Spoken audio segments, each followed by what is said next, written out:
Welcome, welcome, welcome to Cocktails and Conversation. And today I have a special guest today.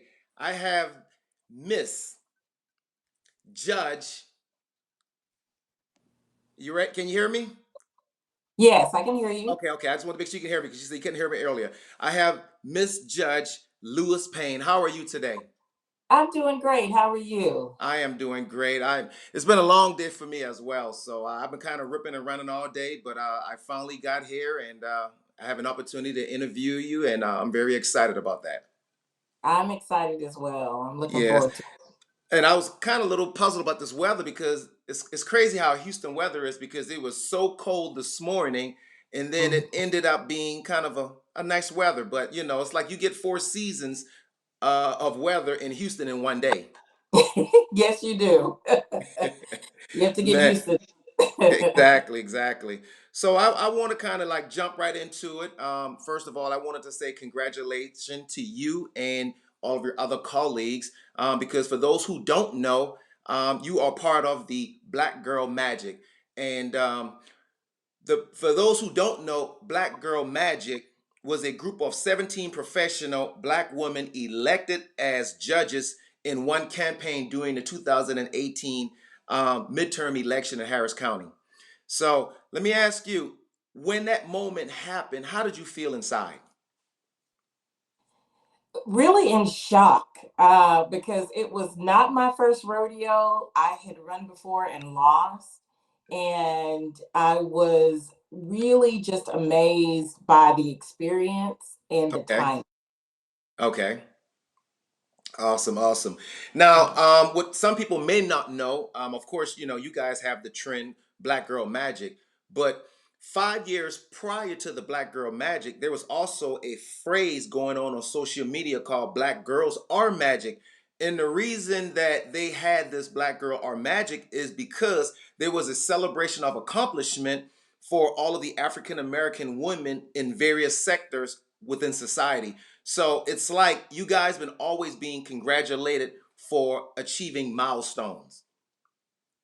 Yes, absolutely. And the consistent with that theme, each Uh-huh. one of 17 judges made some kind of historic moment or milestone in the courts that we were in. We Okay. were either one of most of us were the first of our kind, women, black women in Okay. those. Wow.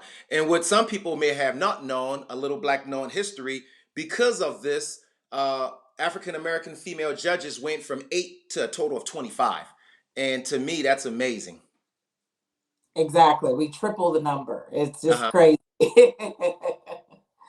Awesome. Man, another thing I wanted to toast to, I wanted to toast to not only you becoming a judge, but I also would like to toast to one of your colleagues, and I want to make sure that I pronounce her name correctly. It's Judge Cassandra Holloman or Holman? Holloman. Holloman. Okay, I know that we lost her, but I wanted to give a toast to her. And also, I wanted to give a 10-second silence if you don't mind. Thank you.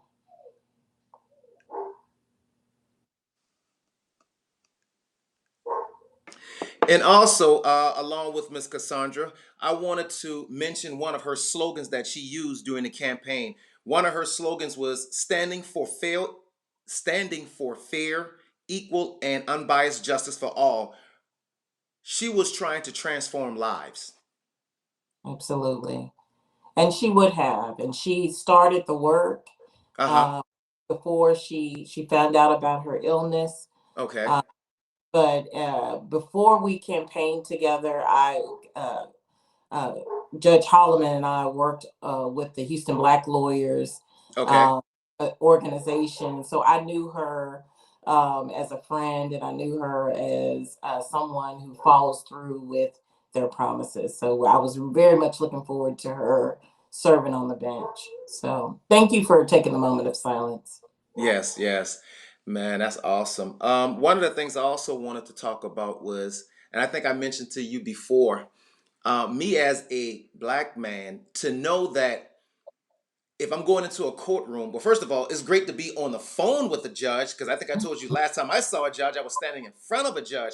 So to be like talking to a judge is amazing. But as an African American man, and I may say this probably for a lot of other young men, to be able to go in the courtroom and to see someone like you, for whatever reason you're in the courtroom for, I feel like there is a not only maybe not I won't say a fair chance, but I feel like I didn't just lost. You know, like growing up, when I walk into a courtroom, for instance, if I see a Caucasian guy, I feel like I've already lost before the case even gets started. I just feel like I don't have a fair share or a fair chance of them even hearing whatever the sides is. So to walk in there and to see someone like myself, um, I feel some kind of confidence, you know?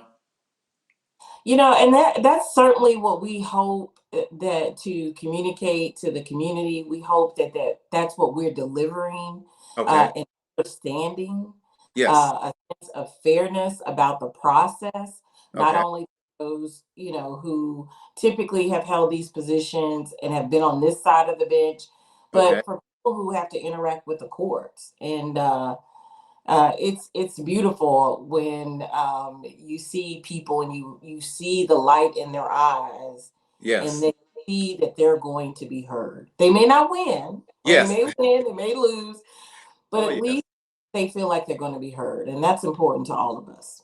Oh yes. And I mean, again, young black men walk into a courtroom and they see an African American woman, they may also look at this lady as her mom, and they Mhm. might feel a little differently. Like I said, it's a different feeling when you walk in that courtroom when you see someone who may have some type of sympathy, or they can kind of relate to some of the things that you went through for whatever again you in that courtroom for.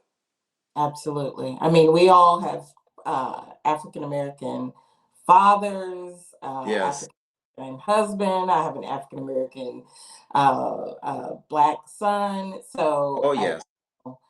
there are levels to the empathy and understanding that is present in the courtroom with the 17 of us being on the bench. Yes, yes. And see, I don't know if you can see this picture, but there's a picture that I'm getting ready to post, and this is actually a picture of you and your family. Oh, Um, it's a picture of you with the green sweater, and I believe it's your husband, and I yes. see three kids and a little dog. So, if you don't mind, who are we looking at on this picture? So that's not all of my family. In Okay, truth, I have 5 kids altogether. I have 2 stepchildren that are grown and grew up in Florida, and they live in Florida now. okay, Um, so they're not pictured in the picture, but they're the oldest. And okay, then 3 children. They're now 13, 10, and 9. okay, Um, and then my husband is Kim Payne. He's former military, Army. We met in college, separated for a while, and then reunited and have been married for 13 years now. And we both met at in college at Tulane University in the. awesome.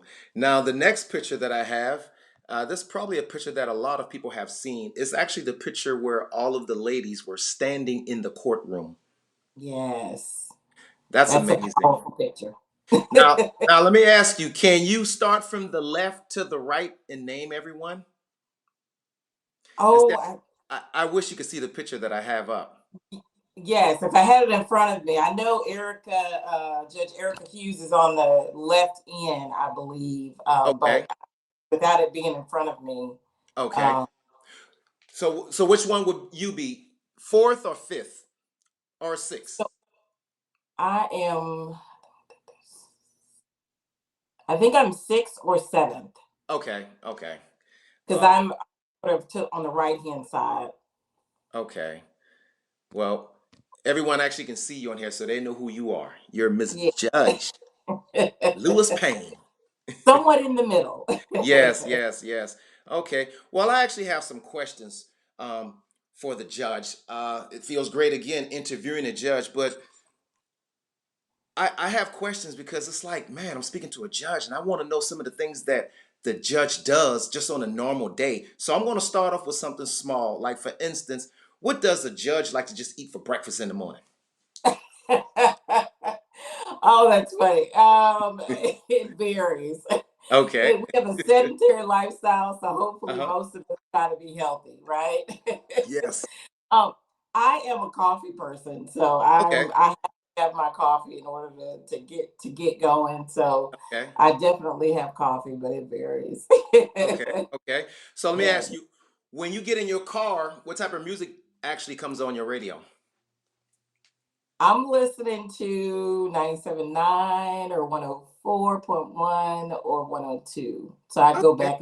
Okay. You I sound used to, like me. I got 102.1. I yes. like the old school. I can't listen to the young station too Yeah. long. I got to hear the old school. Well, I Okay, usually have go the ahead. kids in the car, and sometimes Okay. 99 can, I got to change it. So, Oh yes. Yeah, I had a guy in the car with me the other day. He wanted to listen to what 90 was it 97.9? And I mm-hmm. told him, I said, well, hey, today you're going to be listening to 102.1. I said, don't be surprised. I might be in here singing. And he was like, Uh-oh. oh, I'm probably going to know a lot of those songs. So every time a song come on, I would say, well, who's that artist? So it was kind of funny. It was like a lot of New Edition and some Soak. And he didn't know who Soak was. So I had to explain to him. But I thought it was funny, though. Oh, Okay. For me, what I always like to say is when I have stress, there's two things that I like to do. I like to go out and play basketball, or I like to lift weights. As a judge, what is it that you do to relieve your stress from a stressful day? well, it is. I like to read, Okay. uh, which is crazy because that's what I do in my job all day long. Okay. But reading is an escape for me. Okay. Uh, and so I can go anywhere in a book. And so I typically have a book or and what I've started doing because I do a lot of traveling and things of that nature is listening to a lot of books on Audible and things of that nature. And so that's the first one. And I'll tell you one kind of guilty thing. I'm a big TV watcher, so Okay. I'm binging some show so that I don't have to think. And so yeah, it's books or TV, and I wish I could say exercise, but I Yes. haven't been as disciplined as lately. So Okay. Okay. Well, that definitely I give me won't the lie. okay. That give me the answers I needed. Okay. If you could be a superhero, who would you be and why? Wonder Woman with the But wrist and but them the bracelets belt that to makes block the people feel bullets. the truth. But why you chose Wonder Woman? Um, I love her strength. I love Okay. her tools. I Okay. love that she's beautiful but tough. Okay. Um, I love the whole costume. So there's just so much I think that she, as a superhero, sort of epitomizes sort of strength and Uh-huh. grace. And I like that truth telling belt. I like that. Uh, So I uh, want to do that all the okay. time. So let me ask you also, name a place that you have never been before where you would like to go. I would like to go to Egypt, um, and I would like to see the pyramids in person. Wow. Okay. So one of my See, for me, I like anything with blue water. I always say Jamaica or Hawaii. I love blue water. oh yes, I do too. Okay. So now, as a child growing up, what is it that you always wanted to be? I wanted to be a singer. I thought I was Oh, going to be the okay. next Whitney Houston. Okay. Okay. She's Okay. my favorite, and so I wanted to. I love singing. I was okay at it, not Okay. great. So I didn't turn out to be the next Whitney Houston. So I went on to Plan B and became a So lawyer. So are you saying you're going to give us a little acapella right now? No. Why not? Hey, a singer always supposed to be ready. It's like a basketball Oh, I player. gave that up in like eighth grade when I realized I was not going to be the next superstar singer. So, Okay. If there's one thing you can change as a judge in Houston for the better, what would it be? that would be to make the legal system more equitable in Okay. how people are able to access it and get justice. I wish there was a pamphlet or a ready lawyer or something that you could click a button Uh-huh. and you would be given or assisted with all the things you need to know in order to be successful in court. Okay. Hmm. So I mean, I can't do that, but Yeah. if I had a wand, that's what I would that's what I would want. Okay. That sounds good. So let me ask you, are you originally from Houston? No, so my family is originally from Florida. Both my parents are from Boynton Beach, Florida.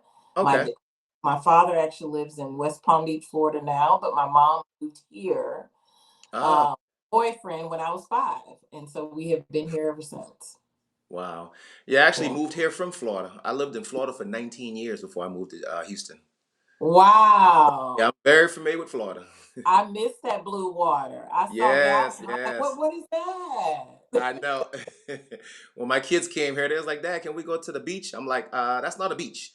But but I mean, even though it's a drive, and I just like the beach atmosphere. Even if you see the seagulls and just the water, it's a relaxing feeling. Yes, absolutely. I don't get in the water, but it's just nice to just be near the water. Yeah. I've come to like Galveston. It's the Yeah. closest it's so close. Uh, Uh and I can still get the smells and the sand and all of that. I So heard Padre Island's a little bit better. I haven't been there yet. Have you been to Padre? yeah, so I lived in Texas, since I was 5. I had never Okay. been.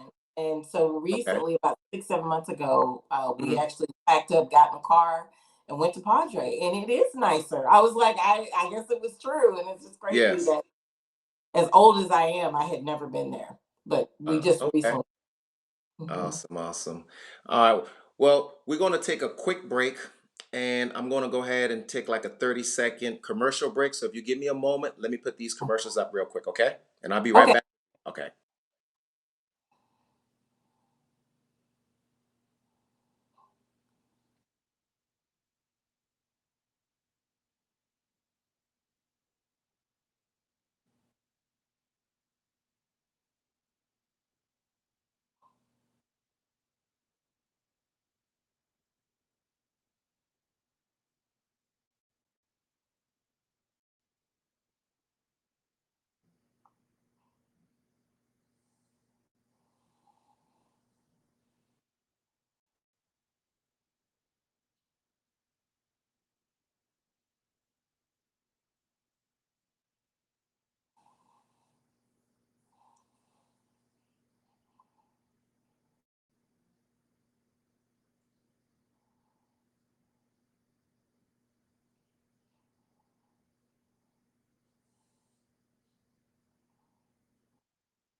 Welcome back. Welcome back. Can you hear me? I can hear you. Awesome. Awesome. Okay. One of the things I also wanted to mention. Is there anything that you could give to a young lady that is watching this podcast? Any advice that you would give her? Yes. So, um, the one thing I always try to remind people, is to stay true and stay focused on what they want out of life, Okay. and to kind of center their narrative, their hopes and dreams, center it on how to cheer themselves on, right? A Okay. lot of times we will talk ourselves out of doing things. Yeah. I'm guilty of that. That's why it took me so long to run the first time for judge, is because I talked myself out of running. Okay. Um, so I would just say, be your own cheerleader, Okay. believe in yourself, know that your narrative is unique to you, Hmm. and don't let anybody tell you otherwise. Yes, that's So, true. And when you mention how you talk yourself out of it, mm, I would probably sometimes use the word people are afraid to fail. Do you think that was it? Like sometimes you always want to win, and sometimes you can't win everything. So sometimes fear gets in the way. You think that was one of the things? I think absolutely. I think it definitely, that combined with not really having a vision as to that, Hmm. happen. Because as you made the comment, there were only 8 African Americans on the entire judiciary in Wow. Harris County. We have over 100 judges, and so I really couldn't wrap my mind around that it could actually happen. Okay. So the fear of losing and putting in all this hard work, as well as the idea that, well, this just doesn't happen. We don't, African American women don't become judges Okay. every day. Wow. Okay. So Well, also, I do a lot of motivational speaking. So if there's some young men or young women that you need someone to come in and try to motivate them, try to give them that energy or just that kickstart of something that they need to help them go forward in life, I'm always available. You have my number as well. Like I said, it's always been an honor to not only talk to a judge on the phone. I mean, that's amazing by itself, but also just the accomplishment that you've done. And I hope that any young women that sees this podcast, it gives them that boost of energy to say, hey, I can do this too. It's just like vice president. And just like she said, I might be the first, but I won't be the last. And same thing with judges, you're not the first, and hopefully they're going to be a lot more. It's just that it takes, and I always say, sometimes it take a village to raise a lot of kids, but really, like I always tell myself when I speak to a young man, if I did one thing and I changed one person, I felt like I did my job. Um, and absolutely. I see a lot of young men going in the wrong direction. And I always say that I hope some of these young guys that I see now is not going to be our future, because at the direction that a lot of them are going, it's not in the right direction. So I try to do my part and try to not only educate them, I try to get them to dress a certain way, talk a certain way, and image is everything. And again, I do my part, but it's going to take a lot of other men like myself and other women to do the same thing when it comes to young ladies as well. And speaking of that, next week, Monday, I have a podcast. It's actually a round table talk where the Mm. podcast is called From Boys to Men. And what we're going to do is we're going to talk about things that we as men need to address, things that we as men need to start doing, and things that also address things that young men need to start doing if they want to become a man. Because again, you can't just be called a man because you're at a certain age. Right. You have to be the man, talk like the man, and act like a man. So I think this round table is going to be good because I got guys from different states that's talking, and everybody's from different backgrounds. And I think that it's going to be amazing to see how we can all come together as one, and try to build ourselves and build our young men up as well. Well, thank you for doing that. I think the podcast sounds like it's going to be amazing, and it sounds like you're already doing amazing work. And I agree with you. If you only change, one person, Uh huh. then that's enough, right? I mean, Yeah.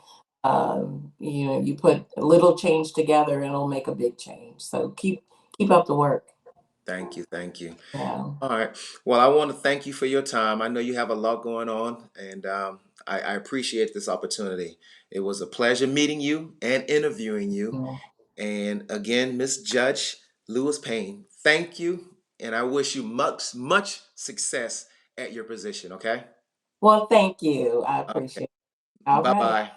Bye bye. Enjoy talking with you. You too. Bye bye.